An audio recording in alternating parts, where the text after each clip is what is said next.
Ini dia apa nih? Ayo, ini buat apa ya? Ada yang tahu nggak? Nah, ini ternyata ada hubungan dengan apa yang kita bahas sekarang nih, dokter. Coba nih sebelum pada mungkin berpikir macam-macam, ini apa dulu dok sebenarnya? Ini sebenarnya peralatan bekam. Ya. Jadi zaman dulu kan belum ada kop seperti ini. Ya. Adanya tanduk, ya pakai tanduk. Tanduk ya? Oke. Tapi tanduk ini dalamnya kosong loh. Iya memang. Maksudnya ini gimana ngebornya gitu? Nah, kita nggak bahas itu sekarang ya, nanti.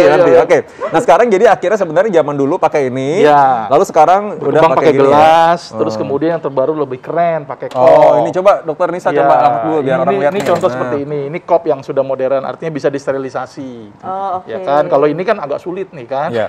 Kalau ini oh ini bukan, ini buat tempatnya ya bukan. Bikin ini juga dipakai. Baik. Nah jadi tadi pertanyaan pertama tadi, gimana fakta mitosnya yang sedang beredar di masyarakat dokter Nisa? Nah dok, ini ada fakta dan mitos yang beredar di masyarakat. Katanya dengan melakukan bekam, peredaran darah menjadi lancar, dapat menurunkan tekanan darah dan juga kolesterol jahat. Ini fakta atau mitos dokter? Fakta. Fakta. Wah gimana tuh dok? Jadi gini, saya coba terangkan pelan-pelan. Jadi gini. Proses bekam ini kan mengekop di daerah kulit. Kulitnya dikop kan, ditarik gitu kan. Nah, kita tahu bahwa kulit itu di bawahnya ada pembuluh darah yang paling kecil disebut dengan kapiler. Kapiler ini kan ngasih makan ke sel-sel kulit. Nah, ketika dikop, maka akan terjadi peningkatan laju filtrasi dari kapiler ke sel. Jadi si sel itu dapat makanannya banyak. Nah, berarti peningkatan laju filtrasi ini akan juga meningkatkan jumlah cairan interstisial di antar sel. Nah, jadi yang ada di pembuluh darah, di endotelnya nanti melebar, kemudian terjadi nutrisi ke sel-sel kulit. Ketika dikop terjadi peningkatan laju filtrasi sehingga cairan interstisial menjadi meningkat. Nah, kita tahu bahwa cairan interstisial isinya kan banyak tuh. Ada makanan, ada sisa metabolisme, gitu kan. Ada sampah metabolisme tadi, terus kemudian ada nutrisi. Nah, ketika dikop, apa yang terjadi? Cairan interstisial numpuk, kemudian ditusuk, maka akan keluar cairan interstisial. Cairan interstisial yang keluar ini, otomatis komponen-komponen yang ada di situ akan keluar. Lemak keluar, gitu kan. Terus kemudian satu lagi tadi, sisa metabolisme keluar. Dan ada yang unik lagi, ketika ditusuk, kan proses inflamasi buatan tuh. Ya kan, kita tahu bahwa ketika ada yang luka, akan terjadi proses peradangan. Nah, ketika luka, maka akan mengaktifasi NO. Nitrate oxide, ini bahasa ilmiahnya gitu. Nah, nitrate oxide ini ternyata salah satu fungsinya adalah melebarkan pembuluh darah. Nah, sama satu lagi, ketika ditusuk ada sel namanya sel keratinosit, ya kan? Nah, di situ dia akan memproduksi yang namanya beta endorfin. Maka itu kenapa ketika dibekam itu rasa nyaman itu. Relax, Relax, karena endorfinnya tadi. Asal jangan lagi nyaman-nyamannya ditinggal gitu.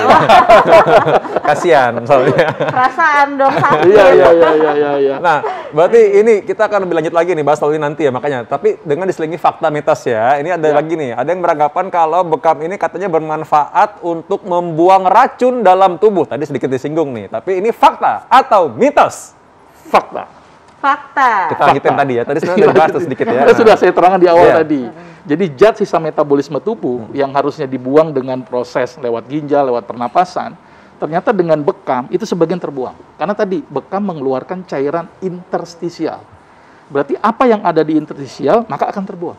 Termasuk zat-zat sisa metabolisme. Ya kan, kita tahu bahwa metabolisme itu kan harusnya dibuang lewat fungsi ekskresi. Tapi dengan bekam dibantu prosesnya. Ternyata ada satu penilaian yang cukup menarik gitu, bahwa ternyata bekam dibandingkan dengan laju filtrasi dengan ginjal. Ternyata ketika bekam tuh hampir sama dengan fungsi filtrasi ginjal. Cuman bedanya kalau ginjal itu adalah larutan yang hidrofilik gitu kan, yang hidrofobik nggak bisa keluar, sedangkan bekam itu keluarnya hidrofilik dan hidrofobik. Maka itu lemak bisa keluar. Tapi kalau di ginjal kan nggak bisa keluar tuh lemak. Nah ini membuktikan bahwa ternyata bekam mampu mengeluarkan zat-zat sistem metabolisme yang ada di dalam tubuh. Jadi ibaratnya memancing keramaian dulu ceritanya gitu ya, ceritanya gitu kan. Karena kan pembuluh darah itu kan ceritanya bawa tadi nutrisi, tapi ada juga terselip sel-sel yang kurang baik tadi ya. Nah kalau dengan memancing keramaian, nah kayak bikin pesta gitu, tengah-tengah orang semua pada sering datang, nah terus udah ketangkap yang jelek-jeleknya dibuang, bisa ketangkap gitu ya. Iya, jadi bahasa sederhananya gini, si sel ini kan kasih makan. Iya. Setelah kasih makan, dia kan juga melakukan proses metabolisme, menghasilkan sampah. Ngumpul itu di interstisial. Nah, ketika dikop kan numpuk interstisialnya tuh. Karena dari filtrasi kapiler sama sisa metabolisme nggak keluar, gitu kan. Sehingga dia terjadi penumpukan. Kemudian ditusuk, keluar. berarti cairan-cairan interstisial akan keluar di situ, termasuk zat sisa metabolisme tubuh. Menarik banget. Pasti mau nanya lagi ya tadi saya. Iya, makanya ini menarik banget nih. Banyak banget yang aku mau tanyain di kepala aku nih, Dok. Nah, ini tapi ada satu nih, Dok, yang mungkin masyarakat bertanya-tanya nih. Fakta mitosnya nih, kan kalau bekam itu kan kita mengeluarkan darah ya, Dok ya.